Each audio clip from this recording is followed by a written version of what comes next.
Momen bahagia tengah menyelimuti pasangan selebritis Al-Ghazali dan Alyssa Daguis.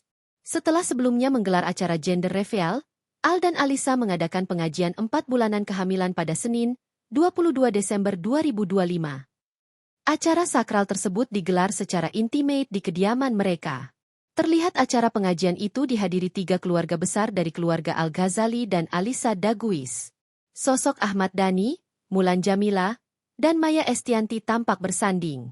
Tidak hanya menjadi momen doa bersama, pengajian itu juga menghadirkan suasana haru, terutama ketika Al dan Alyssa melakukan sungkeman kepada orang tua.